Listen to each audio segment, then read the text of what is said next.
Muito boa noite, você torcedor do Caxias que nos acompanha.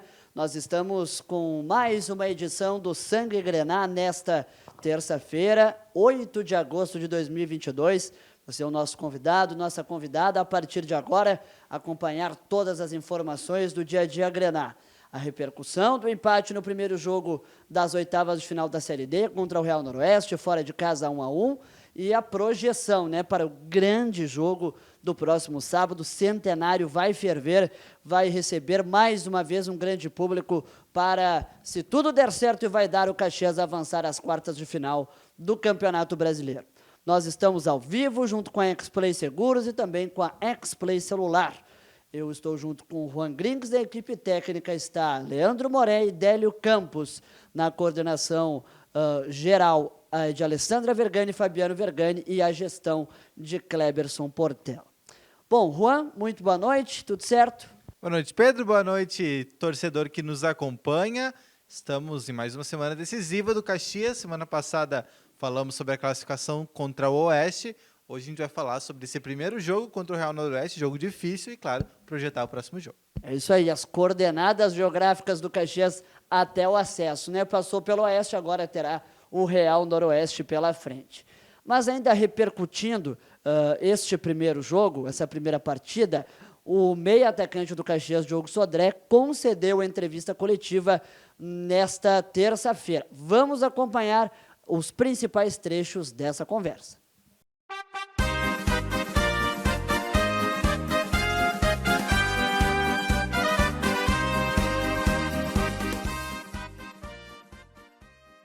Sodré, boa tarde. Que avaliação tu faz do desempenho do resultado do Caxias no jogo da ida das oitavas de final? Cara, nosso desempenho foi bom, a gente estudou bastante o time deles durante a semana, o Thiago passou pra gente, toda a comissão. A gente realmente esperava o jeito, a forma que eles iam jogar, foi um jogo de muita força, de muito contato físico. O campo, com toda a humildade, o campo não é desculpa, mas foi um campo que a gente encontrou com N fatores diferentes lá, muito seco, calor, mas isso não é desculpa. Mas conseguimos fazer um primeiro tempo muito bom, mesmo assim com um jogo de muita luta. Não teve muitas chances na parte ofensiva, conforme isso eles estavam marcando a gente muito bem. A marcação deles estava muito forte, a forma deles jogar de dar sempre chutão, lançar, jogar pela segunda bola. Mas eu acho que a gente foi bem, o resultado não foi ruim, o empate não foi ruim. Lógico que foi um gostinho, a gente conversou depois do jogo, foi um gostinho de derrota com esse empate, porque a gente estava ganhando, tomar o gol no final, mas é coisa que acontece. Mas estamos focados, lá no vestiário a gente já fechamos já. Vai ser um jogo difícil pra caramba, concentração lá desde o começo, na hora que acabou o jogo. E se Deus quiser aqui, vamos conseguir os 3 pontos.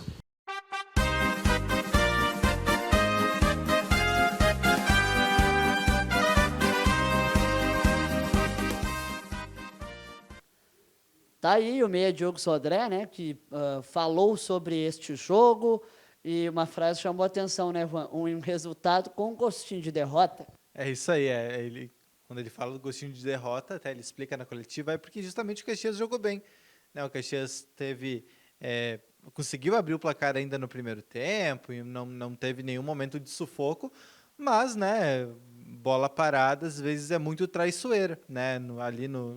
Faltando acho que 15 minutos para acabar o jogo, algo mais ou menos por aí, teve o lance da falta para o Real Noroeste, o jogador subiu mais alto que todo mundo e cabeceou para o gol. Então, fica esse gostinho de derrota porque o Caxias produziu para vencer o jogo, em situações normais, digamos assim, teria vencido, né, acredito. O ponto só justamente que num lance quase fortuito ali, o adversário conseguiu chegar no empate. E muito por conta do gramado, né, que prejudica o estilo do jogo do Caxias, que joga igual, em casa e fora, gosta de propor o jogo, de pôr a bola no chão, e de fato, né, o campo do estádio José Olímpio, né, José Olímpio Rocha, comprometeu bastante, né, claro que é ruim para os dois times, a gente sempre destaca isso, mas o Real Noroeste está mais acostumado a jogar naquele piso, então o Caxias teve também essa dificuldade. Ainda assim, né, Juan, foi um bom resultado, porque mais uma vez traz a decisão para dentro de casa. Acho que esse é o grande balanço disso tudo, né? Claro que poderia ter vencido, como a gente já falou, e até os próprios jogadores reconhecem, mas o empate fora de casa em mata-mata nunca é um resultado descartável, nunca é um resultado desprezível, até porque o Caxias vem mostrando essa força no Estádio Centenário, né? Ainda não perdeu na Série D e nem vai perder, né, Pedro? Se Não der vai. tudo certo. Nem nos pênaltis, nem nada. Vai ganhar sábado, tá decidido. Exatamente, exatamente. Então, a campanha ela dá uma confiança para a equipe seguir projetando avanços, né, na competição. Só que, claro, do outro lado tem um adversário fortíssimo, um adversário que, se em casa, com um campo não tão legal assim, conseguiu, às vezes, propor o jogo. Imagino que aqui no Centenário não vai ficar só na defensiva, então tem que ficar atento a isso. Vamos projetar o jogo daqui a pouquinho, mas antes eu quero que você traga algumas informações, Juan, porque o Caxias se representou hoje, né? Porque ontem ainda estava em viagem, voltando lá de Águia Branca. Isso. Agora foi de primeira, né? Estava voltando de Águia Branca e é uma logística complicada e tal, mas voltou e hoje se representou. O que tu tem de novidade pra gente? Exatamente, Pedro. Então, até a viagem teve alguns percalços ontem, né? O Caxias chegou no final da tarde a Caxias do Sul, se representou hoje às 3 horas da tarde, um pouco depois da coletiva do Diogo Sodré, inclusive. De grande novidade, Pedro, a gente tem a possibilidade grande de o Mateuzinho poder participar. Baita notícia. Exatamente. A grande notícia da semana é a possibilidade do Meia atuar, né? Ou pelo menos ficar no banco de reservas no jogo da volta contra o Real Noroeste no próximo sábado, às 3 horas da tarde.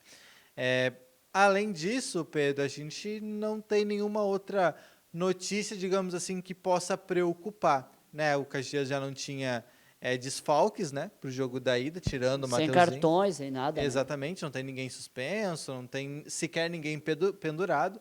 Então o Caxias tinha só essa questão do Mateuzinho a ver. Hoje ele já treinou normalmente, então a tendência é que o Mateuzinho seja assim relacionado. Lembrando que ele sofreu essa lesão muscular, né? Teve essa lesão muscular detectada, uma lesão no posterior da coxa, inclusive, de grau 1, no jogo da ida contra o Oeste, o jogo lá no interior paulista. Aí ele ficou de fora do jogo da volta, no Centenário, e também do jogo da ida contra o Real Noroeste. Então, depois de 3 semanas, o atacante deve voltar, então, a participar de uma partida do Caxias. Pois é, né? Quando um jogador sofre uma lesão muscular, às vezes a volta dele é gradativa, né? Então, por mais que até para não agravar.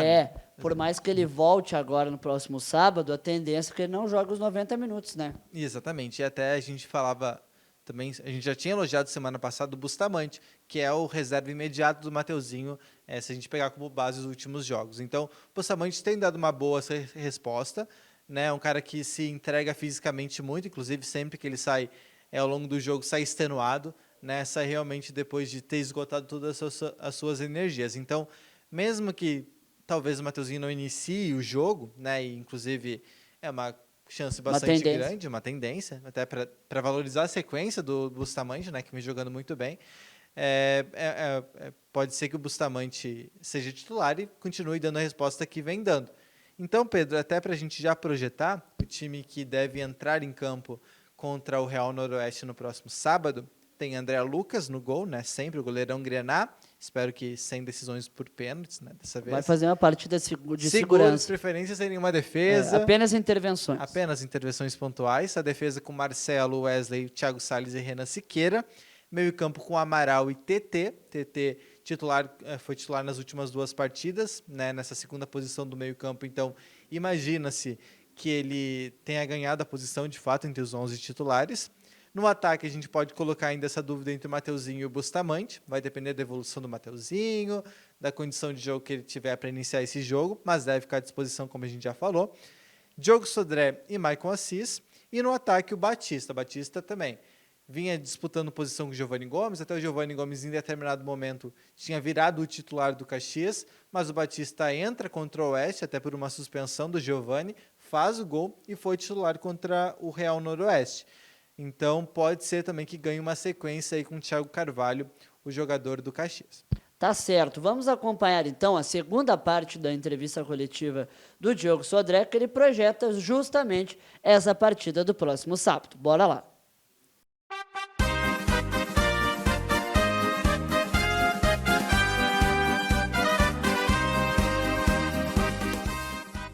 E aqui o gramado é bem diferente, né, Sodré? Vai proporcionar o Caxias jogar mais e também o Real Noroeste jogar mais. Tu acredita que eles vão mudar a postura ou vão aguardar mais o Caxias?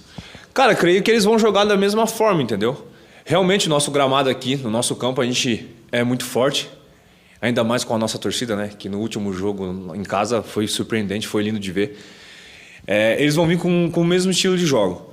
Só que a gente, como a gente falou, acabou o jogo lá, a gente concentrou e falou, vai ser um jogo difícil. Eu acho que vai ser um dos jogos mais difíceis do campeonato pra gente. Não tem nada a ganho, é um jogo muito difícil, que a gente quer classificar, todo mundo quer classificar.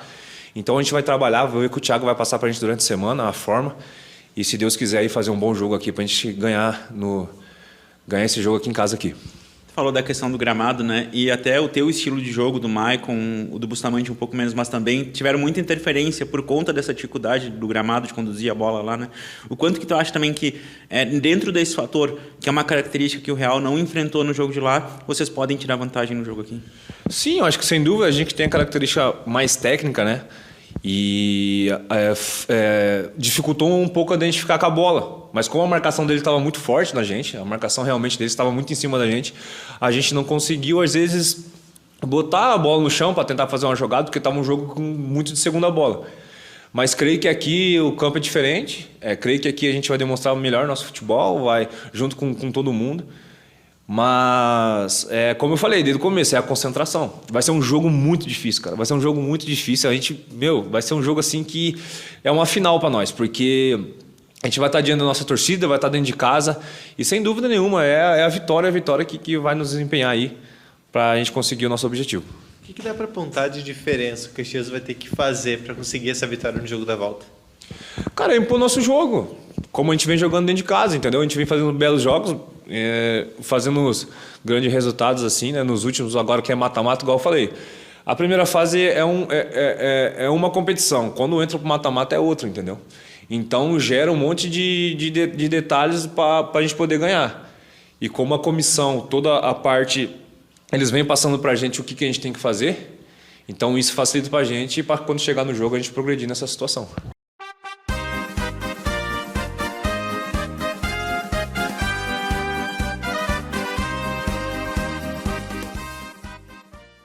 Tá certo, o Diogo Sodré, né? A gente viu agora, Juan, o que o Sodré falou, né? Que talvez seja o jogo mais difícil, até por conta do momento da competição que o Caxias está, né? Só enfrenta jogos difíceis quem avança. Exatamente, a tendência é que à medida que as fases forem avançando e que o Caxias esteja lá, os jogos sejam mais difíceis, né? O Real Noroeste, lembrando, na primeira fase eliminou o Anápolis. Anápolis, perdão, tem vários times na cidade de Anápolis, mas o Anápolis, então, perdeu no jogo da volta, mas conseguiu a classificação, então tem seus méritos também, mas eu diria, como a gente já falou na primeira parte do nosso programa, o Caxias conseguiu um empate fora de casa, o que o Anápolis já não tinha conseguido. Tomou 5-2 lá, então o Caxias já sai em vantagem. Agora, obviamente, precisa confirmar essa vitória, né, essa classificação no Estádio Centenário. O Thiago Carvalho também falou, inclusive gostei bastante da coletiva dele pós-jogo, ele destacou que o Real Noroeste, pelo que o pessoal tem estudado lá dentro do Caxias, joga da mesma forma em casa e fora, né? E o Real Noroeste também precisa do resultado. Então eu vislumbro um jogo aberto, um jogo em que os dois times vão procurar, né, Juan? Exato. E se o Caxias faz 1-0, o Real Noroeste vai ter que se abrir ainda mais, e daí é importante que o Caxias faça o que não conseguiu fazer no primeiro jogo, que é matar o jogo, para que não tenha, né, problemas que nem teve com o Real Noroeste, né, numa última bola ali, os caras empatar e fazer a gente sofrer tanto que a gente sofreu, né? E até mesmo o que aconteceu contra o Oeste, né? O Caxias também criou muitas oportunidades, não conseguiu converter e acabou sofrendo aquele gol que... Mas era desse jogo que eu estava falando. Ah, perdão. Então, é justamente isso. Então, o Caxias precisa criar as oportunidades e convertê-las. É verdade, imagino que o Real Noroeste seja uma equipe que vai se expor um pouquinho mais, mas também eu não acredito num time muito aberto. Até porque o empate também não elimina o Real Noroeste, leva para os pênaltis, que daí é uma circunstância um pouco mais diferente, assim. Então, o Caxias vai ter, imagino que as ações do jogo, até por estar jogando em casa, o Estádio Centenário provavelmente com um bom público novamente, a gente vai falar sobre os ingressos daqui a pouco, outra promoção. Então a tendência é de um outro bom público no Centenário e com isso o Caxias fica com a responsabilidade, digamos assim, de ser mais agressivo no jogo. Lembrando, né, é bom reforçar, né, o Real Noroeste não deve fazer nenhuma retranca. Deve ser uma equipe que vai jogar um pouquinho mais aberta em relação ao último adversário. Tá certo. Só para a gente fechar a questão, o segmento de comentários aqui, o Caxias hoje, 9º colocado na classificação geral, né, entre os 16, com 30 pontos, 8 vitórias e saldo 8. Esses 3 pontos conquistados nos últimos 9, né, nos 2 jogos contra o Oeste e 1 contra o Real Noroeste, não foram tão bons em termos de classificação. Hoje as chances do Caxias decidir o segundo jogo dentro de casa são menores do que foram contra o Real, né? E também a vantagem adquirida contra o Oeste. Mas ainda assim, há chances se o Caxias vencer o seu jogo contra o Real, né? Combinado com alguns outros resultados. Então é muito importante que essa classificação venha com vitória para trazer essa decisão para dentro de casa. Exatamente, o Caxias, claro que precisa avançar, porque esse é o objetivo principal, então, independentemente do resultado, o que importa é estar classificado, mas se a gente olha para a tabela de classificação e a Série D tem essa peculiaridade, né, de a pontuação seguir contando nas fases de mata-mata, é importante avançar sempre com vitória.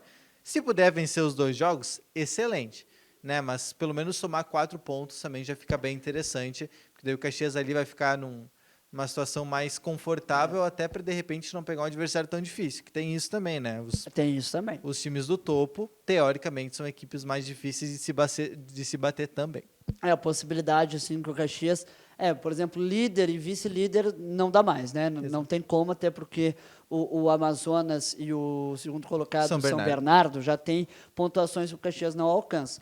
Mas talvez ali, por exemplo, na 5ª colocação, que é a última vaga, na 4ª colocação, melhor dizendo, que é a última posição para decidir o seu jogo em casa, ainda há a possibilidade do Caxias chegar, então a gente torce. Mas, claro, mais importante do que tudo é se classificar. Até porque também, né, o Caxias avançando de fase já sabe que vai ficar pelo menos na 6ª posição, que tem os confrontos ali das equipes que estão à frente, Isso. Então uma delas vai ser eliminada. Exemplo, né, à frente do Caxias tem Asa e Rio Branco que se enfrentam, o Amazonas e o Lagarto que se enfrentam, então 2 dessas equipes vão ficar pelo caminho. Mas traz para a gente aí como destaque final já a questão dos ingressos e também classificação sub-17. Exatamente. Vou começar pelos ingressos então, né? O Caxias anunciou ainda na semana passada a venda dos ingressos justamente para esse jogo da volta contra o Real Noroeste. E a promoção para geral e para o setor social continua. Valor de R$ 5,00 para qualquer torcedor que for comprar até a sexta-feira, às 18 horas da tarde ou da noite, nas lojas RA Homem e na loja Bravo 35, que fica ali no Estádio Centenário. Também o torcedor pode adquirir ingressos a R$ 5,00 no site Minha Entrada. Daí, como é um site, você pode comprar até a meia-noite, da sexta para o sábado. Então, o torcedor tem essa possibilidade também. Para quem quiser assistir aos jogos das cadeiras, aí o valor é de R$ 30,00, valor que foi usualmente utilizado durante a Série D também, durante o Campeonato Gaúcho. No dia do jogo, os valores sobem para R$ 10,00 para o setor social e geral. Então, para o torcedor que quiser comprar só na hora do jogo, quiser ver como é que vai estar o tempo ali, o clima, algum outro compromisso que poderia surgir, pode deixar para comprar na hora do jogo, aí sim, nas bilheterias do Estádio Centenário, a R$ 10,00 para social e geral. 10 mil pessoas no Centenário, né, Com Juan? certeza, com certeza. Vamos lotar o Centenário, vamos apoiar o Caxias rumo a essa classificação para a última fase do acesso. Né? É isso aí, para faltar só 2 jogos para voltar para a Série C. E mais um deles, pelo menos, o Centenário. Então, é bom que a torcida mostre sua força para o Caxias estar alguns passos adiante aí rumo ao acesso. E sobre o Sub-17, Pedro, a gente tem uma boa novidade, né? Uma boa notícia. O Caxias avançou para as quartas de final do Campeonato Gaúcho Sub-17, venceu o Cruzeiro de Santiago no último final de semana por 3-1, partida realizada em Santiago, ou seja, o Caxias jogando fora de casa. O primeiro jogo aqui em Caxias do Sul foi 0-0, então o Caxias precisava da vitória para avançar e venceu. 3-1, gols do Bavaresco, 2 gols dele e um do Leozinho. Então o Caxias encaminha a classificação e agora nas quartas de final vai enfrentar o Ipiranga de Erechim. A gente ainda não tem as datas dos jogos, não foi confirmado pela Federação Gaúcha de Futebol, mas assim que forem confirmados, a gente traz aqui no destaque do Sangue Grenal. Com certeza. E agora a gente vai ficando por aqui, né, Juan? Mas reforçando, até o próximo sábado vamos estar juntos no estádio Centenário para apoiar o Caxias. Exatamente, Pedro. Contamos sempre com a presença de todo mundo. Como o Pedro falou, 10 mil pessoas no Centenário para o Caxias ficar muito, muito perto desse acesso à Série C. Tá certo, nós vamos ficando por aqui. Eu estive junto com o Juan Grings, na equipe técnica, o Délio Campos e o Leandro Moré, a gestão de Cleberson Portela, a direção-geral de Alessandra Vergani e Fabiano Vergani, os nossos parceiros comerciais, X-Play Seguros e X-Play Celular. No próximo sábado, nossa jornada esportiva com o Palco Grená, a partir das 15 para as 2 da tarde. E a bola rola às 3 horas para Caxias e Real Noroeste. Vamos todos ser Caxias aqui na TV Grená by X-Play. Grande abraço, até a próxima, tchau!